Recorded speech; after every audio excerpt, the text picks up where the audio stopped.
Bem-vindo a mais um VE Entrevista.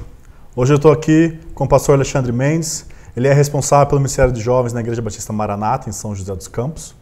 Eu gostaria de conversar com você, Sasha, sobre alguns problemas que o Ministério de Jovem pode apresentar para a igreja local. Quais são alguns perigos, algumas coisas que a gente tem que ficar atento? O Ministério Jovem ele se torna perigoso quando ele deixa de servir a igreja local. E nós conseguimos ver isso quando a liderança, não só a liderança do Ministério Jovem, mas como a igreja como um todo, deixa de enxergar essa faixa etária ligada a um corpo, ao rebanho da igreja local.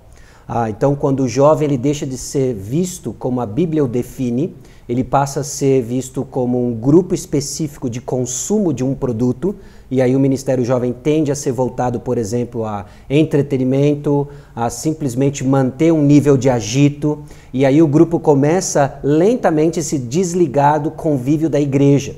E Deus projetou a igreja na sua diversidade. A igreja local serve cada membro na sua diversidade. É preciso que o jovem esteja em contato com os outros grupos da igreja, num ministério que é saudável, num ministério que não tem o jovem como um fim em si mesmo. Então esse perigo do isolamento ele é visto quando nós perdemos a perspectiva de quem o jovem é e passamos simplesmente a entretê-lo e não ministrar a ele como alguém carente de sabedoria, carente do evangelho. Quando nós perdemos essa perspectiva pastoral e achamos que jovens adolescentes são mais um problema a ser contornado do que uma oportunidade, do que objeto de um ministério fiel, né? E também quando nós perdemos de vista a própria perspectiva eclesiológica, né? Então você tem quem o jovem é, uma visão de pastorear o jovem de uma forma adequada e também de eclesiologia, né? O que é a igreja local, né? Porque ela não é tão estratificada em faixas etárias, embora as faixas etárias sejam oportunidades para servir o jovem, né?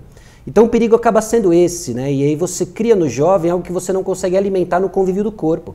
Ele gosta do sábado à noite, ele gosta da sexta-noite, porque lá é bacana, lá é divertido. E aí você começa a alimentar, talvez, os ídolos do coração do jovem, e depois você tem dificuldade em reter. Se você alimenta o anseio por entretenimento que o jovem tem, você não vai conseguir sustentar isso no domingo, né? Porque o objetivo não é esse do culto, né? E se o objetivo do culto for esse, tem coisas muito mais profundas do que o ministério jovem errado na igreja, né?